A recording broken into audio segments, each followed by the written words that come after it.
us constantly look at things in a different way.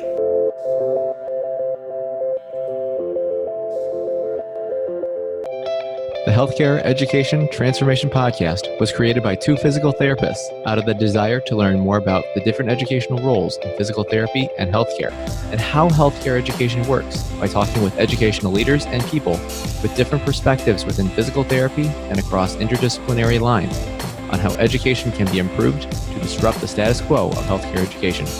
This is our journey, and thanks for listening. Are you a third-year physical therapy student that excels on tests when you have study guides, checklists, and deadlines? With all of the information available about how to prepare for the NPTE, it's easy to get disorganized and not feel prepared going into the big day. NPTE Prep Success is an online course that provides PT students easy-to-use study guides and step-by-step guidance through the NPTE preparation. To learn more, visit kylericeprep.com. Thank you again all for your continued support, and now for the show. All right. Janet, I'm curious your thoughts on leadership and things that we might need to do in order to affect clinical education and some of the variance in practice currently. Yeah, that is $1 million question, isn't it? So I have to believe that leadership training will affect that positively. Clinical instructors are included in our stakeholder group, and so trying to figure out what they need and how to get it to them. I put a lot of emphasis on teaching our students how to become change managers, and we do a whole couple of classes on this whole topic. So how can I, as a student or a new graduate, go out and challenge lousy physical therapy, non-evidence-based physical therapy? How would I even have that conversation? Here's a person who's been practicing 10 or 15 or 20 years, and I'm a new grad. How do I say to them, you know what, I'm not sure that what you're doing is the best thing for our patient, and I'd like to do something different. Is that okay?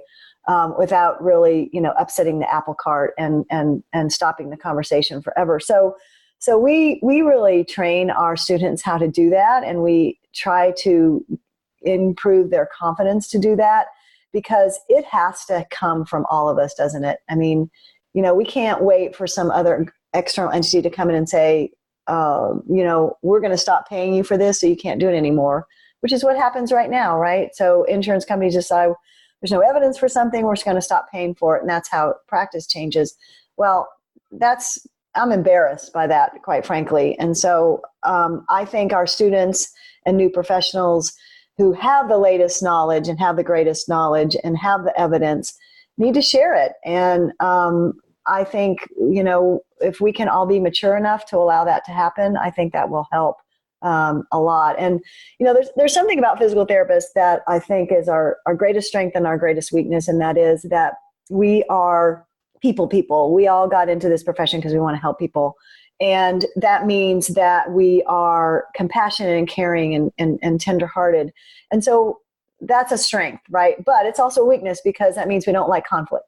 And that includes my coming to you and saying, hey, Scott, I don't think you did that very well, and I think you could do better, and I can help you. Or, Scott, I don't think that's the right treatment for this. Look at this evidence. This is a better choice. So I think the physician community is excellent at that, right? They do these grand rounds, they beat each other up, they go have a beer or coffee afterwards. Nothing personal. I think we can be better at that. And I think because of our compassion and caring, we know how to deliver difficult messages really well. I think we're very good at that. So I think we have all the skills that we need. We need to apply them, and we need to change the culture around giving each other feedback and policing ourselves. And I think that would go a long way in addressing both the clinical education challenges we have and variance in practice. I totally agree with you, Janet. I think that that's one thing that our profession could definitely improve on is conflict management, and also pushing each other to be better. Do you think that this is a change that will take a while to implement, this cultural shift? Or do you think that, every year we get a little bit closer to achieving that goal of standardization in variance within our practice? It's definitely a process, Stephanie. I really like seeing what I'm seeing in our board of directors and the APTA board of directors. I've served on that group. I've been a staff member. I've seen it from both sides. I've been in the House of Delegates for several decades. And I'm seeing a shift in them. And the reason I think that's really important is because I believe they set the cultural tone for the organization. Whether they believe they do or not, or whether they want to or not, they absolutely do. The House of Delegates takes its lead from them. Every leadership group and every component takes their lead from them. So, and what I'm saying is, what I'm seeing and what I'm saying is that they are working so well as a team, and they are challenging each other to do that. So they don't just all get in a room and agree. I'm pretty sure there are very disparate opinions in the room when they get together, but when they come out united and they come out as colleagues who support each other. So I do believe it's happening, and I think it's a cultural thing. And they always say culture eats strategy for breakfast. I think culture is really important, and we need to be good stewards of our culture. And I really don't think we have. And so maybe now is the time to become more intentional about that and to say, you know what, we've allowed this behavior to go on for a long time, and we're not going to do that anymore. We're going to challenge it, and we're going to stop it. I think that's what it takes, but it doesn't happen necessarily naturally or organically. You've got to be intentional about it, and then it can happen. So I think the more we talk about it and in venues like this and others, the more likely it is to continue. You had mentioned, Janet, that you've served APTA and in our association, our profession, in many capacities, including board of directors and also at APTA.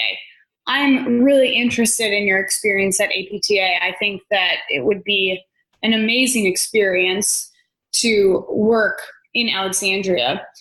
Could you reflect on your experience and lessons learned in your various roles within the APTA? Yeah, thank you for asking that question. I never set a goal to be on APTA's board of directors, and then I got on APTA's board of directors. I never set a goal to be on staff, and then I was on staff.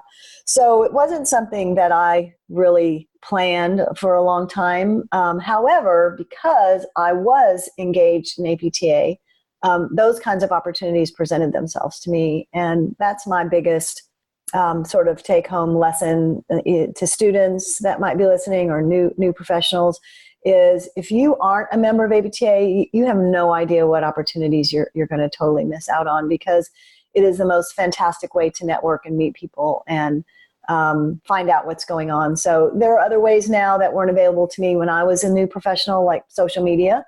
So I like that engagement too, and I think that's awesome. So be engaged that way, hashtag APTA tweets or whatever you like. So being engaged, being involved opens doors. That's one lesson. The other lesson I would say is, from my view, is that APTA is a huge, complicated organization. Just so many layers and so many levels. I mean, we try to explain it to our students. I was in a class where that was being taught last week, and it was like, oh my God, can we make this any more complicated? They're trying to learn it, and they're like, they have all these questions, and it's natural. We're huge and complicated, and that's really our greatest strength, because right now, almost every group that exists in APTA is under APTA's umbrella. That means we all have to agree to and abide by the same policies, if you will. And I think that's a huge strength for us as an organization. If you compare us, for example, to AOTA, occupational therapists, you don't have to be a member of their state and their national organization both at the same time, which means they're separate and there are different policies, different visions, different missions, et cetera. On the other side, that's our biggest liability as well, because it means that we have a ton of interests to meet and to represent, and those are going to clash at times. And so because we are going to support interest A, we're going to have to not support interest B, and that's going to upset some of the people in our community. So that's a huge lesson for us to learn. That's another reason we need to be good managers of conflict, because those things are going to happen. And I think about, if you are a member of a church or if you are a member of any other social group, it is probably highly unlikely that you agree with 100% of what that church or what that social group does, or any group. And it's the same way in APTA. You're not going to agree with 100% of what APTA does, but that doesn't mean you need to quit or go away and take your toys and go somewhere else, because number one, there's nothing else out there that can do what we can do. And number two, if you don't like it, get involved and change it. Help us understand why that policy is misguided or it needs to be changed. It maybe served us for a while and now it needs to be different. So I don't buy the notion that you have to agree with everything that APTA does. That's just so unrealistic. And that's another lesson that I've learned. I don't agree with everything that APTA does or will do, but I've been a part of the process. So I've had my shot at influencing it. And, that's on me, right? I have to get better at advocating or influencing or whatever it is. But, it's just an organization that has given me so many opportunities and taught me so much that I just continue to find joy in giving back to. So I guess the other pro that I didn't touch on is just the knowledge and information that you can get. I don't know how people who are practicing and aren't members of APTA, I don't know how they keep up with, especially regulations that dictate how we treat our patients and payment. I mean, I suppose that their supervisors or their owners or whatever, their facilities do that for them. But, I certainly wouldn't trust, their interpretation of that, especially if they're not PTs, because they don't come at it from our perspective. So I think just knowledge and information, certainly knowledge extends to content as well. I mean, I think the best and brightest minds in our profession are in APTA. So that's where they're going to be doing their thing. And I want to hang out with those people. I think that is a huge point, Janet. Surrounding yourself with people who are going to push you to be better. And I mean, it sounds like you've done that your whole career. I think that's kind of a theme of the things that you've been touching on, even with standardization, is how do you make sure that you're surrounding yourself with people who are going to push you to reach the highest level of performance, whether it be in academia, clinical practice, or clinical education. What are the most interesting and uncommon things that you feel most physical therapists aren't aware of regarding being an APTA board member? I think just the complexity of the organization, which is something I mentioned a little bit earlier, it just means that we often have competing priorities. So it's really hard to make everybody happy, and yet that's our nature. We want to make everyone happy. The APTA board, when you get on APTA's board, you quickly realize that you cannot possibly make everyone happy with all of your decisions. And there are going to be groups that at any given time are not going to really like the decision or direction. So that requires really good diplomacy, skills, and the ability to explain things rationally, and for the result to be, that person may not like that decision, but they still like you.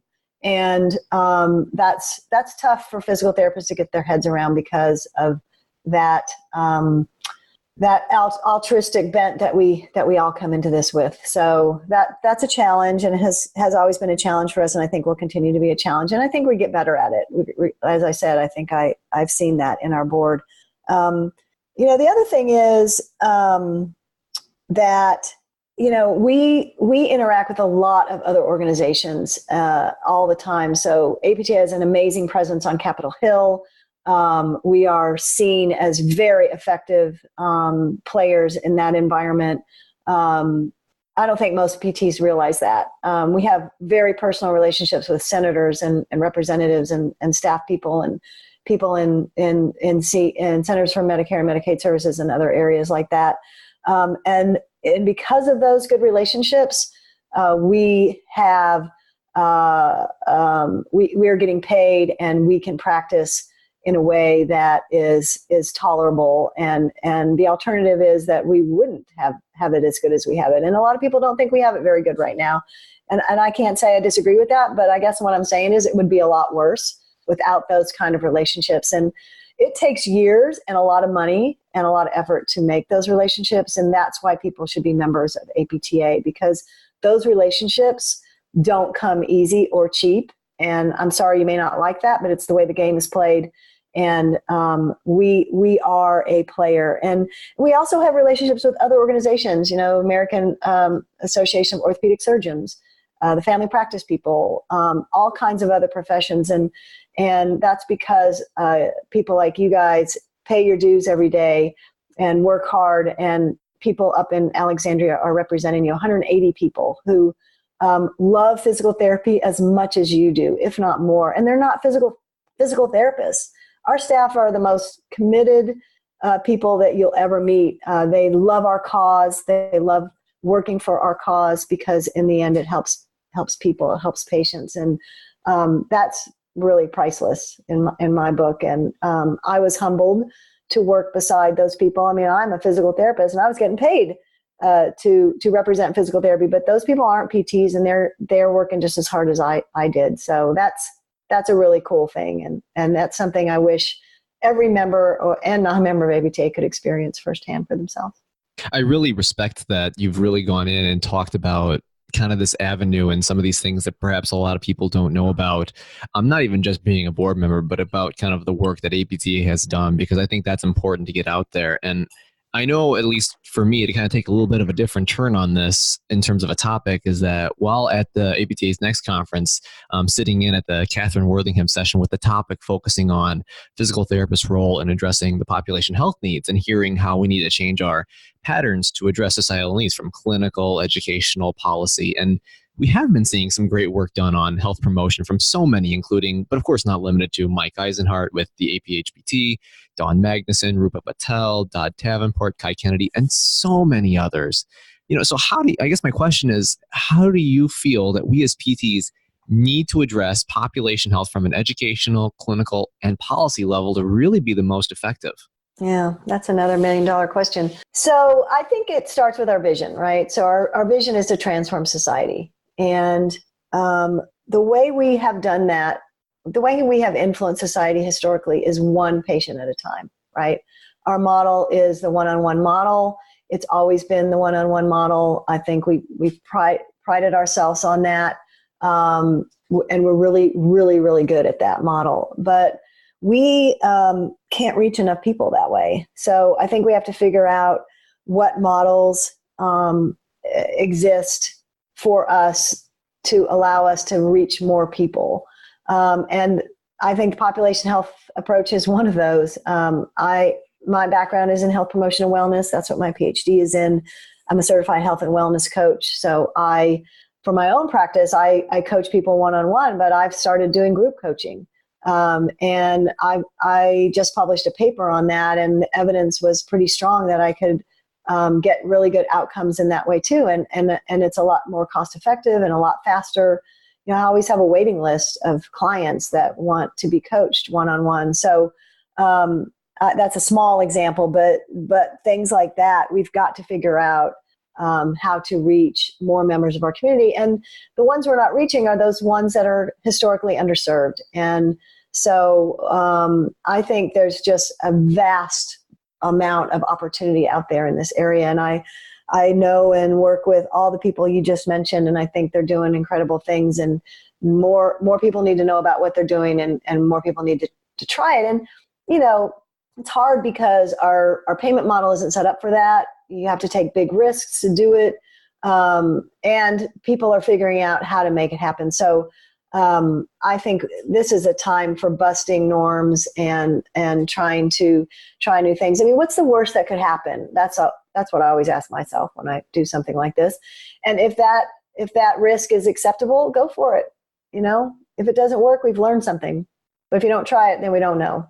Yeah, Janet, you bring up a lot of great points there, especially the payment model issue. I mean, we're trying to scale and go to the population level, and yet our payment model is set up to not have group therapies and not, it doesn't benefit you to necessarily see people in group form. So like you said, I think we just need to throw caution to the wind when we go out there and say the heck with it. I'm just going to go for it and see what happens. Yeah. And come up with your own new model, and see what works that way. Mm-hmm. Well, Janet, I can't thank you enough for coming on the show this morning. It's been amazing and enlightening for sure, and we appreciate your time. We like to ask every guest this one final question.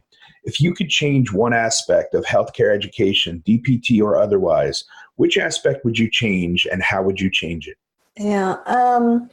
So my answer is going to be specific to physical therapy because my suggestion doesn't apply to all healthcare professions because some of them are already here. But I think it's the expense of DPT education.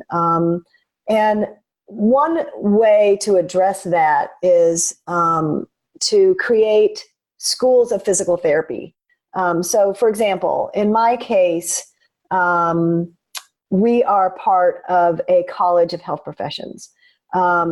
If physical therapy could be its own college, then we would have more control over our finances. And I think we would learn very quickly that in order to make the bottom line positive, that we have to grow our program. Our program needs to be bigger.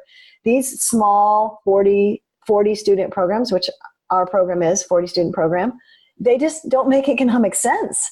The resources that you have to amass to educate 40 students are not that different than what you need to amass to educate 100 or 150 or 200 students. And so I'm just duplicating that all over the country 280 times. And that is crazy to me. If you look at medicine, there are 140 medical schools, and each one has 200 to 250 students. Why? Because it makes economic sense. And so I think that the solution is for us to control our destiny. And in my experience and my view of the academy, to do that, I have to become a school. I have to become a college where as at the dean's level, I have that much influence over what we're doing. So that's one solution for me. I think there are a few schools of physical therapy across the country. And I think this, they control their destiny, and they keep the bottom line positive, and I know it's possible. I think we have to change the way we approach it. And until we do that, I don't see our ability to manage the cost of education being impacted significantly. I think that's a really interesting solution. I mean, we get a lot of guests who say that DPT education is the number one thing that they would change, but I don't know. And Brandon and Scott, you can correct me if I'm wrong on this. I don't know if we've had a guest propose that specific solution to solve it. No, that's correct. That's the first that we've heard that one. I like that a lot. Me too. That's really interesting. Well, Janet, this conversation has been very enlightening. Where can people find you online or on social media if they want to follow up with you or ask you any other questions? Yeah, my Twitter handle is at @jbezner, @JBEZNER. I'm on Insta as well, same handle, or maybe it's @jbeznerpt. So one of those. My email, jb25@txstate.edu. Well, awesome. Well, Janet, it's been an absolute pleasure having you on, and I think you definitely provided some really good reflection, some really good solutions to a lot of things in here, and I hope that our audience can really take a lot of this in and really start to get some ideas going and really start coming together on how can we make some of these changes that we know need to happen a reality. So thank you so much for the time, and it's always a pleasure. Yeah, thank you guys. I appreciate the opportunity and love what you're doing. Keep it up. Access to healthcare is one of the largest issues facing both providers and patients, as millions of people worldwide lack timely and affordable access to healthcare. Anywhere Healthcare, a telehealth platform, is a simple, low-cost option for providers and patients that eliminates the barriers to access to all kinds of healthcare. To find out more, check out anywhere.healthcare, which is available on our show notes. And if you use the code HET in all caps when you email to sign up, you'll save 25% off the total cost. Thank you for attending class today, and we hope that you learned something and gained value from the content. If you'd like to schedule office hours with us, feel free to add us on Twitter at HET Podcast, on Instagram, HET Podcast, on Facebook, the Healthcare Education Transformation Podcast, and the homepage, healthcareeducationtransformationpodcast.com. And for those of you following along in the syllabus, extra credit can be obtained by liking us, sharing us, and leaving a review. Let's continue our journey up Mount Educational Success as lifelong learners.